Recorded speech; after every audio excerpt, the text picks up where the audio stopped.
Halo, Assalamualaikum. Berjumpa lagi dengan channel Widya ya. Pada kesempatan ini kita akan belajar tentang aritmatika sosial.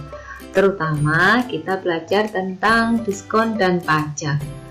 Ini merupakan sambungan dari video aritmatika sosial yang sebelumnya. Pada pertemuan sebelumnya kita sudah belajar tentang untung rugi juga bunga tunggal. Nah, pada kesempatan ini kita belajar diskon dan pajak. Oke, karena materi aritmatika sosial ini terbagi menjadi beberapa bagian, menjadi beberapa video, sehingga ada baiknya kalau kalian klik like, komen, dan subscribe. Jangan lupa bunyikan loncengnya juga, sehingga kalian tidak akan ketinggalan dengan apa yang akan kita bahas. Oke, sekarang kita akan belajar tentang diskon. Nah, diskon ini adalah sesuatu yang paling disukai, terutama oleh ibu-ibu seperti saya. Mungkin juga para remaja juga suka memburu diskon besar apalagi kalau ada jumbo sale. Nah, di sini ya, ini seperti gambar yang saya tayangkan ini, ada diskon dari toko buku, juga ada diskon dari sebuah toko di mall. Nah, diskon itu biasanya dituliskan dalam bentuk persen. Nah, sedangkan harga kita tahu rupiah kan. Nah, bagaimana menghitungnya biar kita lebih mudah, biar kita lebih semangat kalau mau berbelanja, biar tahu oh ternyata diskonnya segini ya. Nah, kita belajar ini dengan baik ya, belajar diskon dengan baik, sehingga kita nanti kalau berburu diskon lebih semangat lagi. Oke,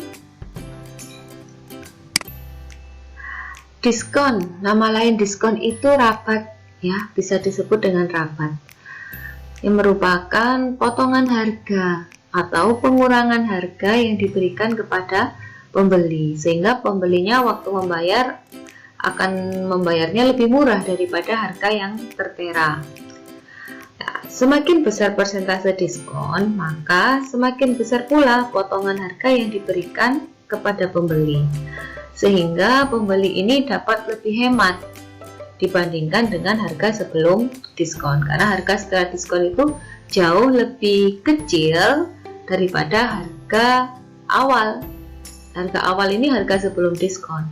Nah, diskon itu dituliskan dalam bentuk persentase. Berarti waktu kita menghitung harus kita rubah dulu, seberapa besar sih dari persentase ini ke bentuk rupiah, ada seberapa besar diskonnya. Nah, untuk mengubah persentase diskon ke bentuk rupiah dengan cara ini, persentase diskon per 100 dikalikan dengan harga awal. Harga awal ini harga yang tertera ya, harga yang ada di tag-nya itu. Nah, setelah diskon, ini yang harga kita bayarkan di kasir, harga setelah diskon itu namanya, yaitu harga awal dikurangi dengan besarnya diskon. Kita akan belajar beberapa contoh soal mengenai diskon. Ini ada sebuah toko membuat program sale atau jumbo sale ya, untuk setiap pembelian buku. Toko tersebut menawarkan diskon 10% untuk setiap pembelian buku pelajaran. Jika sebuah buku matematika mempunyai harga Rp85.000, berapakah harga buku setelah diskon? Nah, di sini diskonnya 10% dan harga awal Rp85.000. Diskon 10% ini kita rubah dulu menjadi bentuk rupiah. Nah, caranya ini, persentase diskon per 100 dikalikan harga awal. Berarti 10 per 100 kali 85.000. Nah, ini sengaja saya pakai angka-angka yang sederhana biar kalian juga merasa mudah waktu belajar dan akhirnya bersemangat berlatih soal-soal. Nah, ini bisa disederhanakan ya. 100 dengan 85.000-nya ini saya coret nolnya 2 di atas dan 2 di bawah, sehingga tinggal 10 kali 850. Maka besarnya diskon itu 8.500. Ini belum selesai karena yang kita bayar di kasir bukan 8.500 ini, tapi harga setelah diskon, yaitu 85.000 dikurangi 8.500 sehingga hasilnya 76.500. Ini harga yang kita bayarkan di kasir setelah harga awal dikurangi dengan diskonnya. Sekarang biasanya soal itu kan tidak hanya seperti ini, kita belajar bentuk-bentuk yang lainnya. Saya ada contoh soal lagi. Ini kita membeli jam tangan di sebuah toko seharga 400.000. Jadi harga di bandrolnya atau di tagnya itu 400.000. Karena diskon, maka dia hanya membayar 360.000 rupiah. Berapa persentase diskon yang diberikan toko itu? Nah, di sini persentase diskonnya yang ditanyakan. Harga awalnya 400.000, tapi membayarnya hanya 360.000. Berarti besar diskon yang kita dapat itu 400.000 rupiah dikurangi 360.000 rupiah, sehingga ternyata besar diskonnya yaitu 40.000 rupiah. Nah, 40.000 rupiah ini berapa persen? Nah, kita hanya pakai satu rumus itu aja, jangan pakai rumus banyak-banyak, pakai rumus yang awal, yaitu persentase diskon per 100 kali harga awal. Di sini 40.000 ini kita gantikan untuk diskonnya ya. Di 40.000 itu sama dengan persentase diskon per 100 kali 400.000. Nah, ini masih bisa kita sederhanakan. Ini bisa kita coret ya, 100-nya ini kita kurangi nolnya, sehingga tinggal 40.000 itu sama dengan persentase diskon kali 4.000. Karena ini perkalian, untuk mencari persentase diskon bisa dengan cara 40.000 per 4.000. Jadi 40.000 dibagi 4.000. Ini bisa disederhanakan, nolnya saya coret, tinggal 40 dibagi 4, yaitu sama dengan 10. Jadi besar persentase diskonnya itu 10%. Ada contoh yang lain lagi. Nah, ini Aldo itu mendapat potongan harga 45.000 saat membeli sepatu. Jika diskon yang diberikan toko itu 15%, berapa harga sepatu yang dibeli Aldo? Harga awal, harga yang ada di bandrolnya, yang ada di tagnya itu. Hanya diketahui diskon yang dalam bentuk rupiah 45.000 itu sama dengan 15%. Kita tetap saja pakai rumus yang awal, yaitu diskon sama dengan persentase diskon per 100 dikalikan harga awal. Nah, di sini berarti 45.000 itu sama dengan 15 per 100 kali harga awal. Nah, di sini karena perkalian ya, maka untuk mencari harga awal itu 45.000 dibagi 15 per 100. Karena pembagian pecahan, ya pembagian pecahan, maka dirubah ke bentuk perkalian dan pembaginya dibalik, jadi 100 per 15. Harga awal bisa dihitung dari 45.000 dikali 100 per 15. Nah, di sini bisa disederhanakan, 15 sama 45.000 bisa dicoret, jadi tinggal 3.000. Maka harga awalnya yaitu 3.000 dikalikan 100 sama dengan 300.000. Oke, mudah bukan? Nah, sekarang itu tadi tentang diskon. Sekarang kita akan belajar pajak. Nah, sekaligus ya, karena rumusnya sama nak ya. Rumusnya ini sama, jadi saya jadikan satu aja sekaligus. Nah, pajak ini adalah suatu kewajiban yang dibebankan kepada masyarakat untuk menyerahkan sebagian kekayaan kepada negara menurut peraturan-peraturan yang telah ditetapkan pemerintah. Jadi pajak ini bersifat mengikat dan memaksa.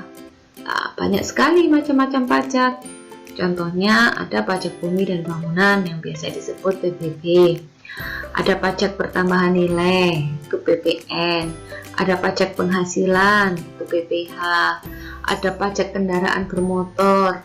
Ada juga pajak UMKM untuk usaha kecil ya. Nah, masih banyak lagi pajak-pajak yang lain yang sering kita jumpai di soal-soal di kelas 7, yaitu tentang pajak pertambahan nilai dan pajak penghasilan. Nah, karena di sini ada perbedaannya, maka kita bahas. Nah, pajak itu biasanya dituliskan dalam bentuk persentase, sama seperti diskon tadi. Dia dituliskan dalam bentuk persentase, maka dari persentase itu kita ubah menjadi bentuk rupiah.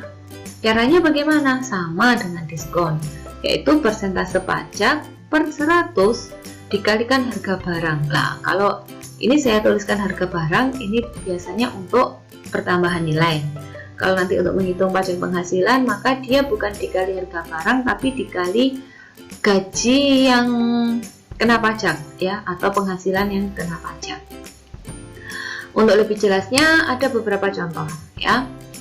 Nah, di sini dijelaskan pajak penghasilan itu adalah potongan dari gaji pegawai untuk diberikan kepada pemerintah sebagai pemenuhan kewajiban pekerja kepada negara. Pajak penghasilan itu dihitung dari gaji mula-mula. Jadi, pegawai itu menerima gajinya itu gaji mula-mula dikurangi pajak penghasilan. Nah, ini dalam bentuk rupiah semua, padahal pajak tadi dalam bentuk persen, sehingga sebelum mengurangi ini pajaknya harus dirubah ke persen dulu. Seperti contoh ini, gaji Dani itu mula-mula 2 juta. Ia harus membayar pajak penghasilan 5% dari gajinya. Berapa gaji yang diterima Dani? Nah, di sini persen, maka pajak yang persentase ini harus diubah ke rupiah. Caranya ini, persentase pajak kali 100 dikalikan gaji mula-mulanya, yaitu 5/100 kali 2 juta. 5/100 kali 2 juta ini bisa disederhanakan seperti yang tadi ya, bisa kita coret-coret seperti ini, sehingga pajak penghasilnya 5 kali 20.000 sama dengan 100.000.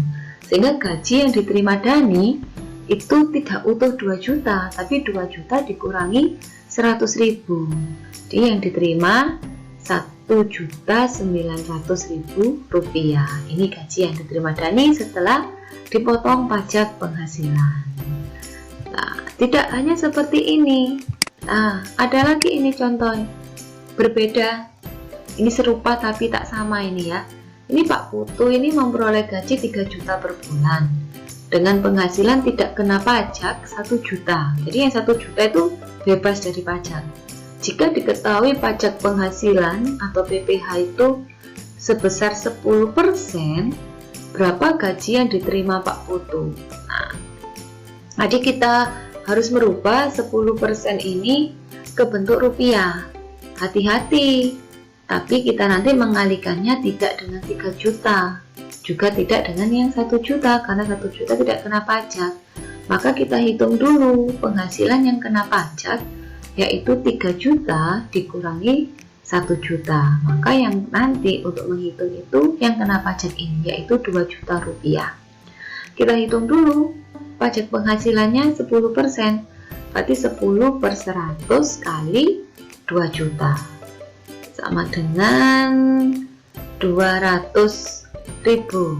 Nah, maka penghasilan yang diterima Pak Putu itu 3 juta dikurangi dengan 200.000 sama dengan 2.800.000. Oke, sebentar ini saya tadi menyebutnya sebenarnya pajak penghasilan. Oke, kembali lagi. Sekarang kita belajar pajak pertambahan nilai. Pajak pertambahan nilai yaitu penambahan harga bayar sebagai pemenuhan kewajiban konsumen pada pemerintah. Jadi kalau kita membeli suatu barang, terutama barang elektronik gitu ya, yang kita bayarkan itu lebih mahal daripada harga yang tertera kalau harganya itu belum ditambahi pajak. Nah, jadi harga yang kita bayar itu harga awal ditambah pajak ya. Karena kalau gaji tadi dikurangi, kalau pertambahan nilai ini harga awalnya ditambah. Nah, ini pemakaiannya ya. Ini ada Evana membeli laptop dengan harga Rp3.500.000. Ia dikenakan pajak pertambahan nilai 10%. Berapa yang harus dibayar oleh Evana? Pajaknya dalam bentuk persen, jadi harus kita rubah dulu ke bentuk rupiah. Caranya, persentase pajak per 100 dikalikan harga mula-mula, yaitu 10/100 kali 3.500.000. Nah, di sini sama dengan 350.000. Maka yang harus dibayarkan oleh Evana itu 3.500.000 harga mula-mulanya ditambah dengan pajak, yaitu sebesar Rp350.000. Nah, yang dibayarkan sama dengan Rp3.850.000. Oke, demikian belajar kita. Pada kesempatan kali ini kita akan bertemu lagi pada pembahasan aritmatika sosial yang lainnya.